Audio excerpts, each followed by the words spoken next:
left the properly stopped vehicle and crossed the street together. The other three hurried around the large menu pasted on the broadside of the truck. As you joined the group, you could feel the anticipation of a kid on their birthday, except it was somehow everybody's birthday at the same time. Up close, you could see images were faded. They weren't as vibrant as they should have been. Chips of paint were flanking off. If anything, the wear and tear increased the charm. It was real, and it was just what you imagined. You were finally experiencing a quintessential summer ritual. What would I want? I don't know. The order window was lifted, and the day I forgave a hearty greeting. Hey, it's an ice cream truck lady. Good evening. Good evening to you. Hi. Hey. Hey. Hello. Sorry. Hi. Thanks for stopping with us. Sorry for chasing you. No. Thanks for stopping by. Can I get you something? Absolutely. He beamed with victory. A cat who got his ice cream. Then he gave his first check over the option to check.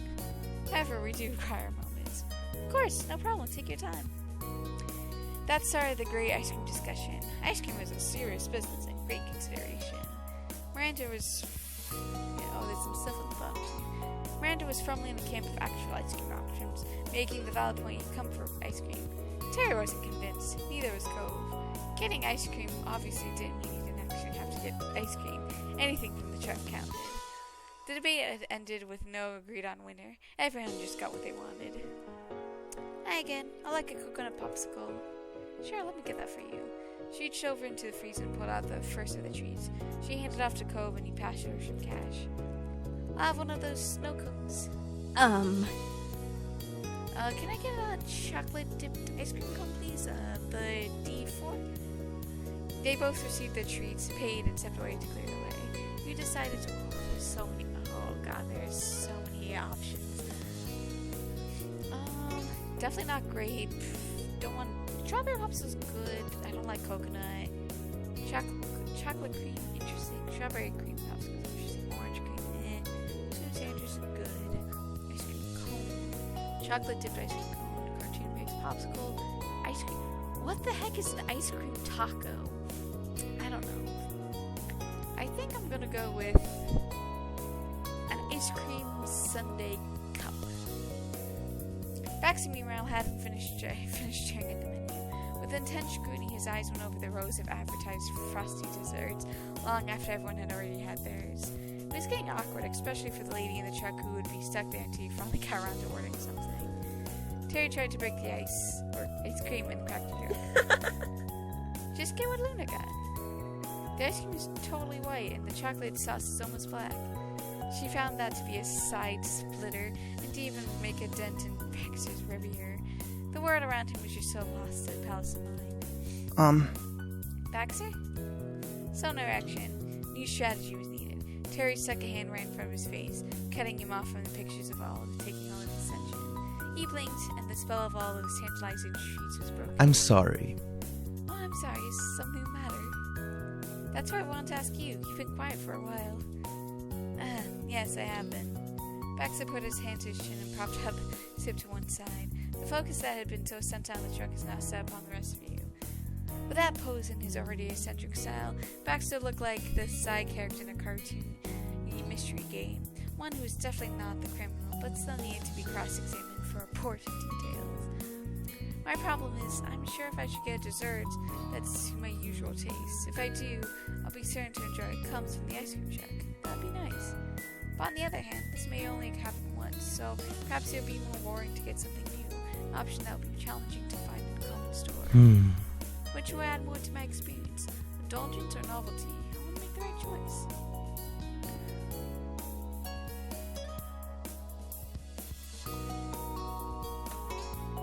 Get whatever you want, then you can try what I got too. As long as we don't get the same things, you'll be able to sample 2 different treats. It's settled. Oh, I can't reject such generosity. In that case, my decision is fun! Yay! Success! Indeed. But now you're gonna have to bear with me. He said so teasingly, is all self-directed. I promise it's not what you think. I'm being entirely honest. I'm going to get my preferred treats of this type to eat. Okay, why would you have a problem with that? That's because my favorite is an ice cream sandwich. Cove, Terry, and Miranda exploded into laughter. That's what I should have suggested, not the Sunday. So great. It's a perfect black and white selection of Baxter. Baxter is so predictable. Baxter ran his hand across his bangs, his smile sweeping into a grin at the same time. It was obvious he knew exactly where he was steering, far from being bothered by your laughter. It seems like this was what he was aiming for. You know, I cannot deny that I originally tried them because of the colors. It had been picked out for me because they assumed I appreciate having a black and white dessert, which I did. But they are the tastier type of simple ice cream to treat me. It's simply a coincidence. Or perhaps it was meant to be. Uh-huh. If you insist, monsieur, I believe you. Go get your sandwich. Baxter approached the truck determinedly and leaned against the counter. He spoke briefly to the patient ice cream lady, and then money was exchanged. In return, he got his prize. The coveted ice cream tree was friendly in his hands. After one more thanks to the crowd, the ice cream tree lady shut the side window. Then the truck slowly began to move. My friend shouted and waved in grand farewells, wishing her well on her journey, bringing treats to young and old. She beeped her horn a couple times in a cheer of her own. The truck eventually disappeared beneath the sky, and you, along with the others, ambled across up the road toward Baxter's car with treats in hands. Miranda and Terry giggled about something you couldn't quite catch, but it became apparent in a minute they exchanged cones and took a lick each. Actually, using the word lick might have been generous. Terry! You peek at Miranda's having ice cream and vanilla and chocolate smeared all over Terry's mouth said all that needed to be said about the situation. Terry pinched forward and clenching her head cone, nearly hurtling to the ground as she pressed her temples with both. Ooh. Karmitic justice. Brain freeze, huh? How tragic. She was so young.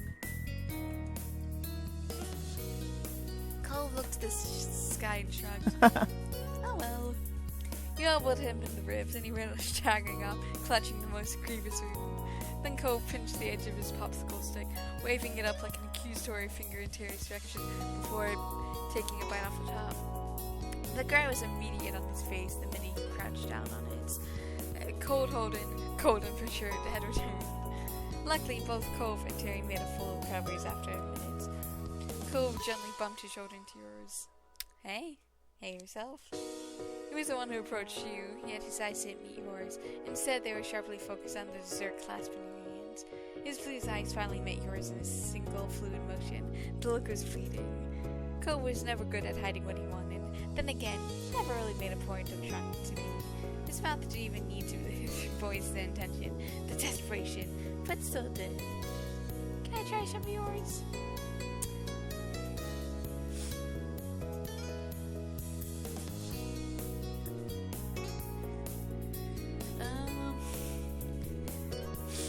Let's see here. You offered yours to Cove and asked if you could try his too. I have some of mine. I want to try yours, but I want to try yours too. Cove wordlessly exchanged his treat for yours. It tastes exactly as you expected it to. Something between fruity and milky. Not cow's milk, exactly. More like coconut milk. We weren't sure what was so complicated about vanilla, but didn't ask any questions. The mind of Cold Holden was an enigma. The others continued chatting as you clocked that there was a notably absent figure from the party. It was your fifth and newest addition to your group, who also happened to be the one who drove you here and made the plan in the first place, Baxter. Your eyes followed the retreating backs of Miranda and Terry, then to Cove, who was already starting to outpace you in the minute you relaxed. You attempted to see if Baxter had got further ahead. There was no signs of that monochrome color scheme you'd gotten so good at spotting. A low chuckle from behind you gave away the ghost. His tone was chill as always, but even more so fitting considering the theme of the moment's frozen delights. Oh? I wonder what it is you're searching for with him. You felt bad not noticing that he'd been quiet since you gave your well wishes and sent the truck off his ways. You imagined he wouldn't have fit himself into the conversation without much issue, but he hadn't. Instead, he hung out at the very end of the crowd, inspecting the dessert with the gravity of a man who had been face to face with the source of a deep-rooted fear only hours ago. He slowed to a stop altogether and raved on the others when they checked on you. Baxter walked toward into a brief jog, aware that you were waiting and not wanting to keep you. It wasn't long before he came up from behind. You fell into step beside him. The two of you silent as he passed someone and glanced in your direction. Hey, when exactly did he plan on coming to try mine? That was the plan. Yes, that's right. Wonder turned to relief once you made it clear that you hadn't forgotten the promise. I merely intended to wait my turn. How polite. Baxter held out an open palm, not waiting for the proffered treat to be handed over. But when you moved closer, he didn't pick up the dessert. Instead, Baxter held your wrist, keeping the ice cream sundae cup steady, and leaned in to try it from you directly. Boy, you spoon. His fingers were long and delicate as they were clawed. Thank you. He noticed your reaction and gripped deviously as you retreated to a respectful distance again. Even though he let go, it still felt tingly where it's touching. I love it. God. Would you like to care mine? It is delicious. Well, I mean, if you're offering. It was messy to snag a bite when the cookie part of the sandwich crumbled to dust after your teeth made contact. The ice cream nearly dropped when you fought to get it in your mouth. Baxter broke into an easy laughter. He revealed a stack of napkins from the pocket. He offered you a couple for your troubles and returned the rest. You know, you're the only one sensible to not have taken napkins. Except in the paper wipe, you scrub the sticky residue off your face. I'm wearing white linen. Of course I would. It's more like you're half white. The other half is black. And that still doesn't mean you need 200 napkins. That's true. Perhaps I had more than enough because I thought you might need them. But what's that there? Pointing right at his face. There are traces of his dessert in his corner of his mouth. Baxter reached up to his lips instinctively. When his fingers met the sticky remnants of his cheek, he immediately removed all Bravo. of them. Thank you. What's friends for? You said traitor. The words put him less at ease instead of being reassuring. Not to mention Baxter wasn't the type to hunch to begin with, so he was trying to fix something that wasn't it. Thank you. I suppose they're exactly for times like this. Thank you. Hey, buddies. Terry waved her snow cone as high as she could, called out to the both of you. When did the others get to the car? Alright, we're coming. You called over to her before you and Baxter took up to the streets. Terry pointed her portly mented snow cone toward Baxter as soon as she came close enough. I want to try yours too. Mine's a little slushy now, but that's half the appeal. I mean, she's not wrong about that. He gave his ice cream sandwich to Terry, taking the paper cone in exchange. And for reference, what's the other half? Turn your tongue blue. Really? Didn't you get cherry? Yep. Cove shook his head, but didn't have to get involved with that conversation. After they each got a chance to try each other's desserts, Baxter and Terry swapped again. Then Baxter leaned over to his car hood while everyone else happily situated themselves around the area. Manchi and Terry took seats on the sidewalk curb, apparently heatedly debating the possibility of blue cherry being a real flavor. Terry had a fair argument considering raspberries weren't blue, and yet blue raspberry did exist for some reason. Cove hovered nearby, crouching himself on the summer-warmed asphalt. He stretched and strained, trying to lick a stream of melted coconut popsicle running down his arm. You remember you can't lick your elbow, right? You never could. Ignoring your well-intentioned warning, he pressed on. His face squished against his forearm, tongue angling to try and I can deal with it. It's personal now. The limits of the human body were a pain, but it was so pretty funny to watch him try to fight against it. With the absence of the ice cream truck music and the thrill that came with all that, the street seemed entirely different. Houses quietly lined the street, and you now heard a rush of wings. Branches swayed overhead in the breeze, and leaves rustled. It didn't carry the comforting smell of sea salt. So? Here we are. Terry hardly leaped the side of her snow cone. She leaned on her fist, the arm propped up on a raised knee. Her tongue was extremely blue now. Far away from where we belong, and who knows where, camped out in front of some random suburbs person's house. Miranda tilted her head back to look at the mailbox mounted to the concrete. Walking to one side, she craned her head to get a read of what the number was on the Thanks. Thank you to the fine people of 231, whatever this shit is. Thanks. They didn't do anything for us. Thanks, ice cream truck lady. Right, and thanks for driving us all the way out here, Bax. Can I call you Bax?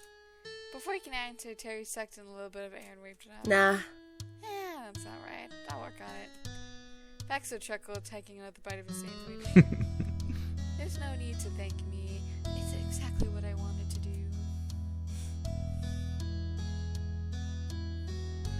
It's just nice to enjoy the moments. Well, it was a suitable new feather in my cap for summer tradition. Oh, yeah. For sure. The sky grew pink and yellower, and he knew the day was going to come to a close. Somehow it felt wrong. It had gone too fast to be over. Though summer had never seemed long enough these days. And something about that voice, though. You heard the dim sound of something gurgling. That immediately replaced the words that came out. Did you guys hear that? I did. Yeah, what was it? Neither boys replied to the question, except for the shakes of their head and shrugs of negative. There was no time for a follow-up question because the answer came in the form of psh, wobble bubbled, and then chop and graceful arcs all around. Droplets splattered onto the paved driveways and were coming toward the sidewalks. Sprinklers! Randy made for a break for it, dashing into the street with the speed of a sprinter. Randy, wait up! Terry leapt onto her feet. Her shoes hit the concrete, and wet slaps while Baxter wordlessly searched for cover himself from the surprise bay, meandering away without any urgency. He responded with a remarkable poise about the whole thing, unbothered by the fact that he'd gone wet after all. Baxter had even time to finish the last bit of his ice cream sandwich. Ducked behind the other side of the car. Few stray droplets managed to strike you, but you're far no worse for wear. It's hard so quickly that there's no way to avoid all the damage. But Cove didn't even so much as flinch. He only stood to his full height with the back to the car, popsicle stick prodding out of his mouth. He glanced over at the others and grinned as he withdrew his Oh? How about this water-based activity? Are they all still in swimsuits? Exciting. Oh, well, isn't that an interesting proposition? The challenge has been issued, and Baxter threw down the gauntlets. Cove's eyes popped open with shock, but he didn't allow this surprise to keep him from moving. He darted off the lawn as Baxter came sprinting from behind. It looked more like Cove was running away from him rather than into the sprinklers. My snow cone! Terry complained, sticking the paper cone higher in the air. She stayed well and good away from the sprinklers. No. Terry had a wetsuit on, but that wasn't what's going to protect her snow cone by a long shot. Let's do it. Oh, come on, Terry, live a little. In spite of the fact that Miranda had led the charge for cover, she was easily convinced to jump into the fray. Skipping to the sidewalk with ice cream in tow, she waved the two boys out to stop and wait for her. Terry sidled up to her side, clutching her, honestly already melted. Her eyes kept going between her much beloved treat and the sparkling sprinklers, but she seemed to have chosen to preserve the sanctity of her snow cone instead.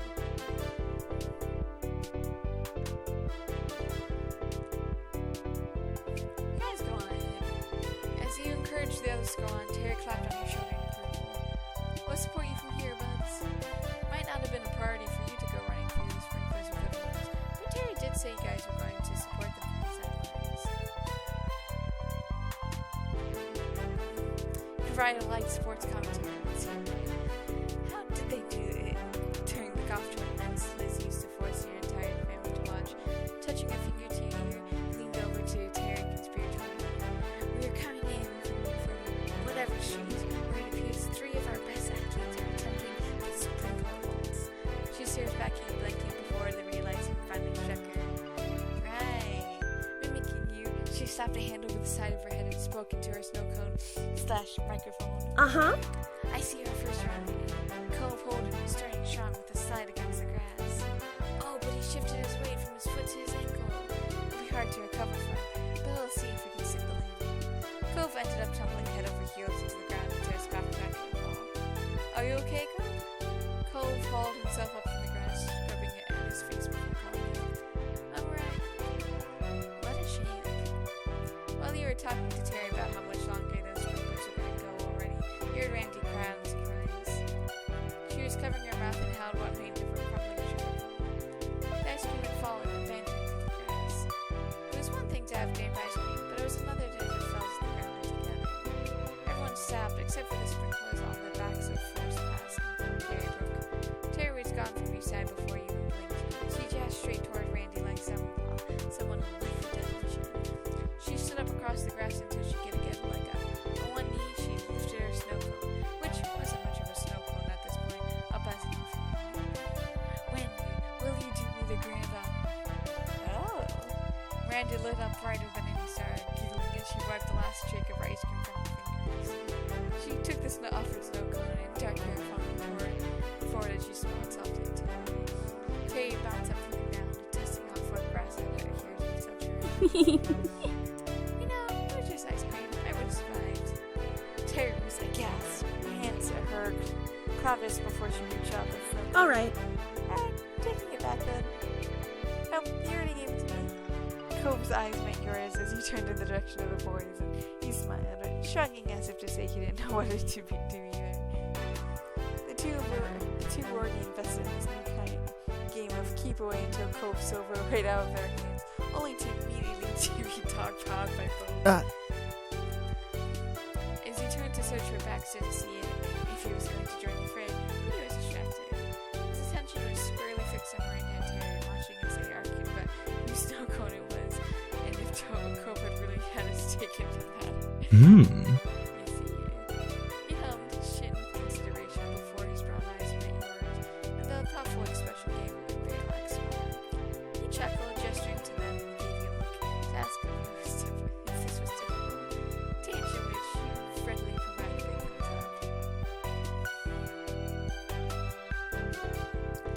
up. Gave up and drove everyone with sprinklers. He shrugged and laughed before you abandoned your shoes in the road and came charging after those, trying to speak to Arnold.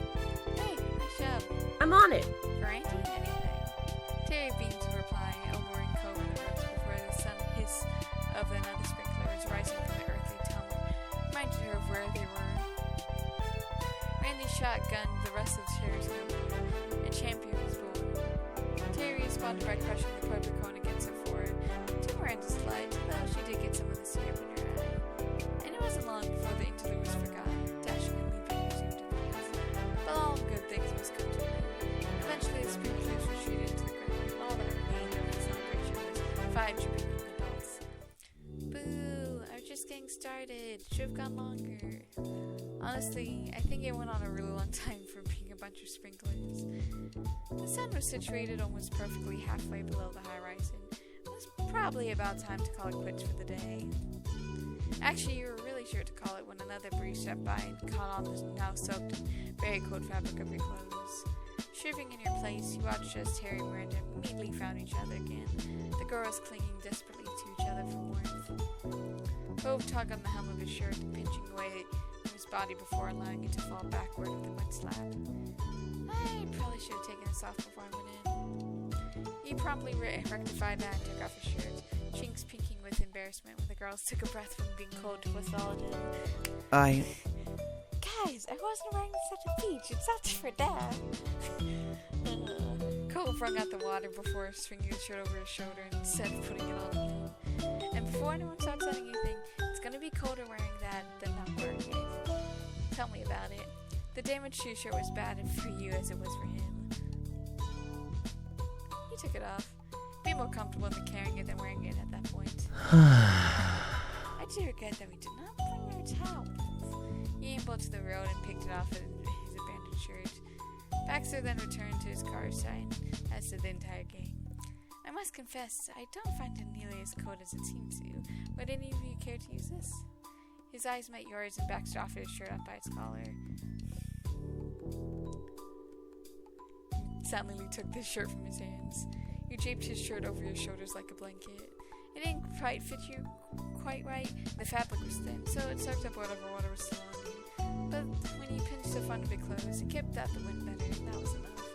It wasn't immediately obvious at first between the earthly smell of wet grass and damp asphalt, but you picked up the sense of something heaty and floral. It definitely wasn't human. It wasn't that the girls either. The thought was nearly put aside until you buried deeper into the shirt to trap what warmth you could, that you realized it was probably Baxter's cologne.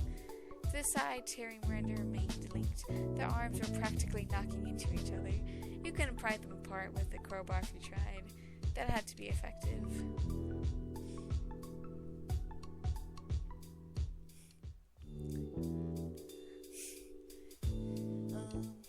Baxter, you want some help warming up? You open your arms to him. Baxter laughed. He threw up his hands, relenting as he shifted for you to come closer. You made your way over to him without further fanfare. He pulled you into a tight hug despite the water on him. You hadn't lied. It was warmer than you expected any of the others to be. But you weren't exactly pretending that the goosebumps up and down his arms weren't there either. You rested your arms comfortably around his waist. You doubly confirmed that the rich scent was his cologne, but you couldn't tell what the other smell was exactly. It smelled pleasant though, and you only noticed that would be more once you started to think about it. Capion Revere, you didn't notice when he leaned closer and his lips up to yours. Perfect. Your thoughtfulness is appreciated, Luna, and so is your body heat. You don't need to thank me for anything. It was the song Cove from Cove that made you remember exactly where you were. When you looked from over Baxter's shoulders, Cove glanced away as he awkwardly scratched his cheek. Ooh. Wow, get a room!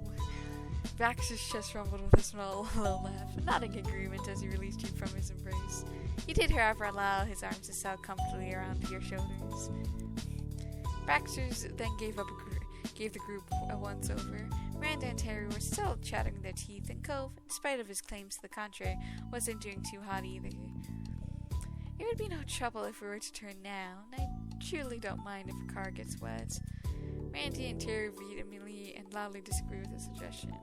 It's a rental. It'd probably charge you if you chuck all this water in. You know. Not exactly. Can we at least wait until we're not dripping everywhere and moor it, even if we're not all the way dry? He glanced at the car and then to the others. Baxter was already starting to reach for the door handle when they disagreed. He allowed his hand to fall to his side. I suppose it would be tragic to ruin the leather upholstery.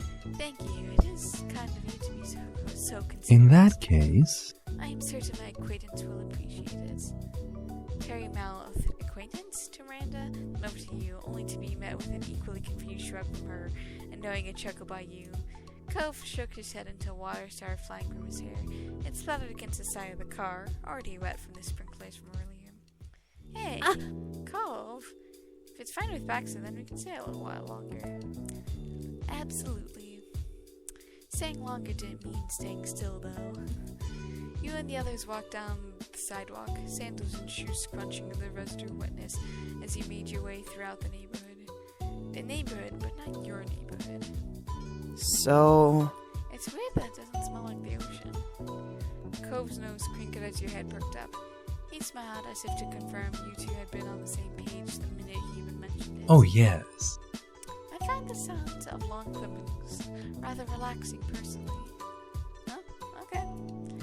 Your band of five continued to meander past the street side, and Terry narrowly manages to avoid getting her shoe stuck in the gap in the concrete. You know something? I know a lot of somethings. Miranda offered a cheeky grin from ear to ear as she looked in your direction. Good work, Randy, but I don't know how to get back from the beach routine. Very important question for ice cream, remember? She swatted Baxter in the side with her free arm. He rubbed at the place, and he wondered if it was actually hurt him or if it was further dramatic. Hey! Yeah, you can add sprinkler running to your list of water-based summer activities, since we're talking about your past water exploits. Cove already tensed up before Terry even asked her question. How did you end up skinny dipping anyways? Cove dropped his face in his hands, shaking in disbelief, while Miranda snorted a quiet, "Oh my gosh." It was tempting to point out that Cove was the one who brought up the water-based activities to get Baxter sprinkling running in the first place, but you resisted the urge. Impressive segue, Terry. What? What? You guys aren't curious?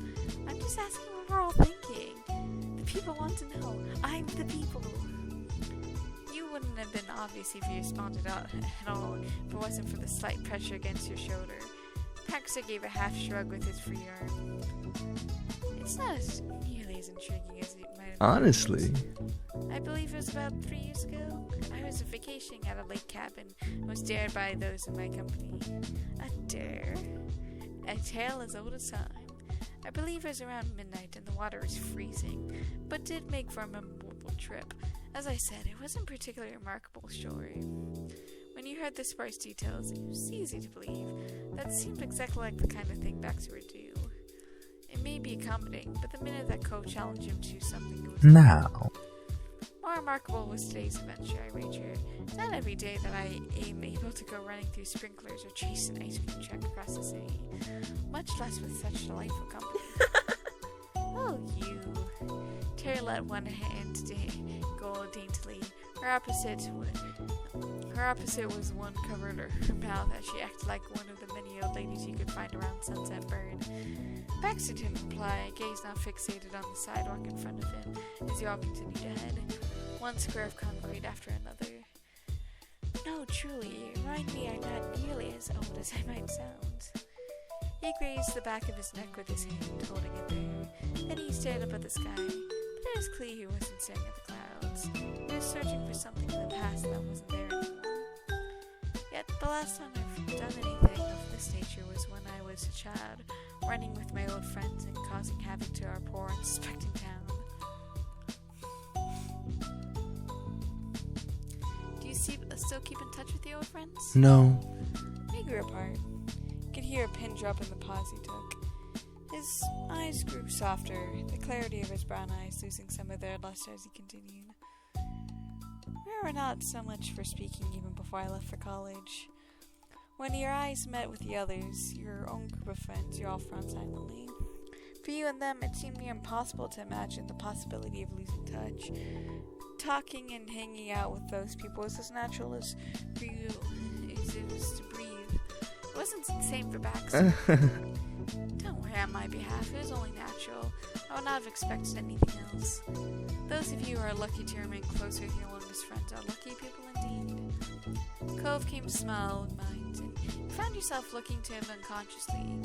He smiled. It had been 10 years since he first seen his face. You hoped you could still see that face in another 10 years. The twilight stroll continued until the sky turned dark and street lamps were flickered on. Even as night fell, you thought there might be still a chance to cling to the thread of this day. Everyone was sufficiently dried enough anyways to not consider yourselves liabilities. When the vehicle came into view, Cove mumbled, Staying outside in swimsuits until nighttime and getting ice cream, it is really like we are kids again. Not just like being kids, but kids on a vacation. Well, Baxter's on vacation, but someone's birthday or 4th of July. Fireworks! Baxter dropped his keys, startled when Terry suddenly screamed. Sorry. He waved an apology, kneeling down to pick them up. That was the second time his attempts to open the car had been interrupted. Perhaps the third time would be the charm. What was that about? Can't go home yet. I just remembered there'll be fireworks today. Cove and Miranda looked at one another before they turned their scrutiny on Terry. Huh? For what? I think it's time to celebrate an opening or something. Probably can't get into the real event, but we can see it with our own eyes for free.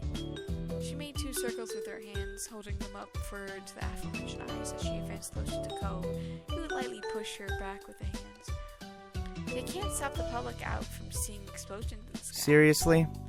Really? Another last-minute rush trip? Cove sighed, shaking his head in disapproval. Oh, come on, Cove. Don't be a wet blanket.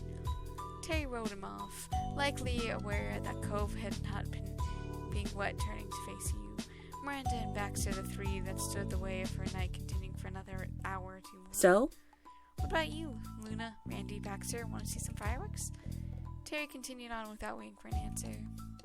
Isn't today all about summer experiences? What's more summer than fireworks? If it's fireworks, we gotta go. Guess they are fireworks. Alright, whatever. What's one more scene change? I'm on it. Yes! Knew that was a good idea. In turn, 4 sets of eyes looked at Baxter. As the driver, his answer broke the plan. He chuckled softly. In for a penny, in for a pound. I'll go. Honestly. Generally, there's nothing better to do than occupy my time tonight. You better hurry or might miss it. Cove rolled his eyes but laughed. There was no time to lose. The fireworks were sure to start soon. If you didn't want to miss any part of it, that meant you need to book it now. The gang hurried to the car and were slowly blessed with the warmth after Baxter turned on the heater and began to kick in. Terry wiggled in her seat, proudly announcing that she had the additional gift of seat warmers to the envy of everyone else in the car. However, the goal wasn't to sit there enjoying modern accommodations. It was to get back out of the car as quickly as possible. It took a while to get out of the winding streets of the neighborhood, but eventually Baxter reached the freeway and zipped straight to the city. For the second time that day, we were met with the silhouettes of skyscrapers in the distance. But now they are illuminated by explosive bursts of greens and purples. It's starting! Oh no, are we going to miss it? Bax's hand rested on the gear shift, digits curling around the handle before he started to switch into the right lane to exit off of the freeway. Wait, the GPS said? No, there's somewhere outside the city I was intending to visit. I believe we can stop by there and catch a show. It's unblocked viewing area. Hell yeah! Baxter, you are brilliant! Woo! Pedal to the metal! Unless you're already speeding, then don't go any faster. Cove and you turned to Miranda, but she was hardly paying attention. Her hands covered her cheeks as she cheered Baxter on while simultaneously advocating for traffic safety. What a mood, Miranda, what a mood. Baxter tightened on his grip on the wheel, changing a few more lanes before he exited threaded through another tangle of local streets. Eventually, the car rumbled to a stop as the waterside path appeared in the dark. Hey, that does look really nice. Yeah, that's nice. Everyone piled up one after another, sprinting from the parking lot. Cove, Miranda, and Terry scrambled up on the edge path at the water's edge. Baxter stayed in the middle between the start and the end, folding his arms as he hovered behind the crew. His eyes were less fixated on the sights unfurling before he knew that they were focused on the other three. High in the sky and far away, it was the perfect way to catch fireworks, less crowded than it would have been in the city and quieter than it would have been there too. It was kind of funny. You and your group lived in or around the city almost all your lives, and it was Baxter who found this place for you to enjoy. Tourists tend to put in the effort to find scenic spots. People who could theoretically see something every day didn't always take the opportunity to run. Randy pointed out a golden firework in the Woo! It's so cool. Terry held up his hand for a high five and Miranda obliged her. Terry whooped and shot you a smile. Hey. What color do you think the next one will be? Without giving Baxter a glance, Cove answered immediately. Orange. Baxter chuckled, but I wasn't interested in calling out Cove for being wrong. Is that your favorite color? Green. That's... It's one of them. I think that's nice. It matches you. And yours is black? It's one of them. Cove smiled, smirked a little and left the conversation there. He stayed next to Baxter. Baxter continued watching the other three before he suddenly turned to the left. His eyes were on you as soon as he got in view. How are you? How do you do, Luna? Enjoying the view?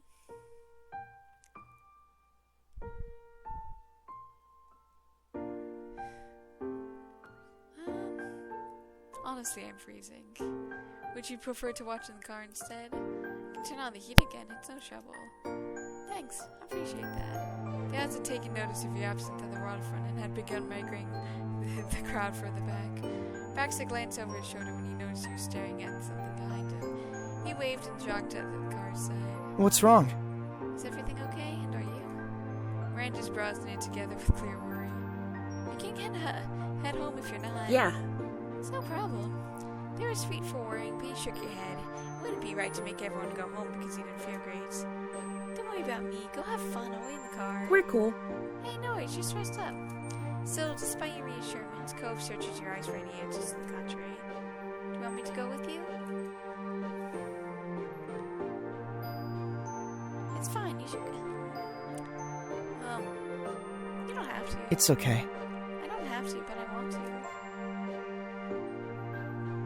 It's fine, you should go with Terry and Miranda. Cove smiled softly before quietly retreating. He stopped to take another look at you on his way to the water's edge, but eventually he relented as you waved him on. The car unlocked and Baxter slid into the driver's seat while you sat on the front seat. The engine roared to life after Baxter put on his keys in the ignition and turned on the heat. With the car still facing the water, you were able to see the fireworks, albeit from a windshield in the comfort of a car. It was more relaxing from there. In the end, you were glad you'd been upfront with how you felt. This was much more preferable than trying to put a brave face on it. Baxter leaned into his seat and resting against the comfortably on the gear shift. Fireworks sprayed colors across the sky, and for a moment you were holding your breath before whatever came next. No words could adequately describe the anticipation. Even though you had gotten toasty in the car, you couldn't help wrapping your arm around yourself, trying to trap the warmth. Baxter tilted closer, but kept enough distance between you to remain polite. His eyes met yours in a wordless invitation, half lifting an arm in case you need to come closer.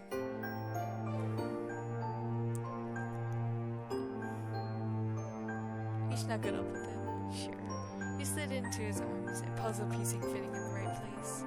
He hummed, low and agreeable, as he held you close enough to press his warmth into you. You could feel his heartbeat through your thin clothes. God, this is just... He adjusted your position so you could see both the fireworks and rested his head comfortably on top of your shoulders. You ended up with the gear shift pressed between you, but it was worth it.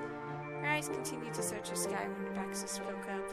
His voice was impossibly quiet in the way that things are moving. It was impressive. You're incredible. You look amazing. Do you know that? The fireworks show immediately became unimportant.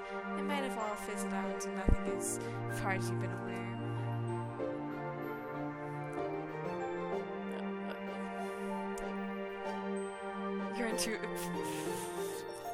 You're too embarrassed to even reply. The corners of your eyes, his eyes crinkled and his gaze settled on the horizon, though you couldn't tell if it was out of amusement at the situation or unexpected shyness. In the dim light, you couldn't make out the glare of the fireworks in his eyes. They hadn't vanished at all. I've been meaning to tell you that all day since we were at the beach.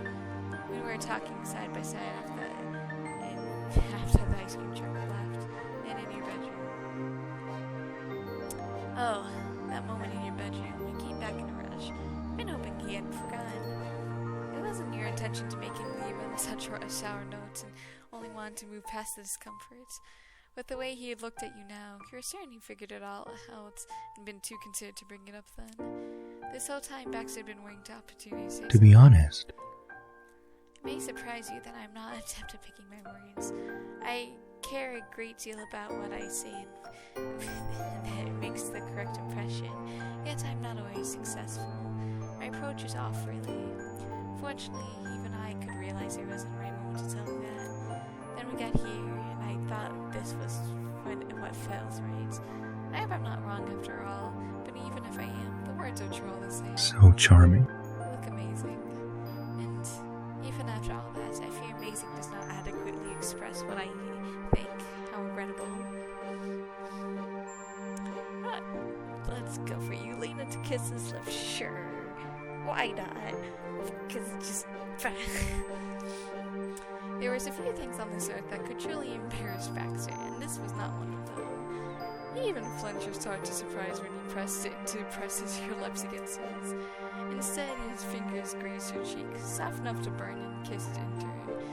You moved closer, laughing when you accidentally bumped your nose into his. Lips parted, and the ever-growing temptation to kiss him again stayed when he touched his forehead to yours. His breath lingered in the small space between you both. I'm getting a little flesh from this. One explosion of color followed after another, and the exuberance of your friends couldn't be measured. You've seen fireworks before you. They weren't anything new, but all those times you attended the events before, it was anything close to this. You nearly missed it, and it wasn't even a show, really. It was for you to see. This is what made it special. The effort it took you to get the place you're watching from, and the people that you're watching with. The final alley of the fireworks took center stage. Dozens scattered across the sky, and the sparks of them descended into the sea below, as if it were impossibly far away, distant stars, and yet also close enough to reach out to touch them. In the back of your mind, you knew that there was something you'd never been in another day exactly like that one. when it was over, it would be over forever. And that made it a precious experience. You vowed to hold him to the memories, feeling in this one single moment for as long as you could possibly could. Let's see. So can I do? Yeah. So I have to save. So I'll do save there, and I'll have to reload from this save if I want to do this again. But with that, I hope you guys have a good day, night, week, month of your lives, and may the stars forever guide your path wherever it might lead you into the future. And I hope to see you guys again soon. Bye bye.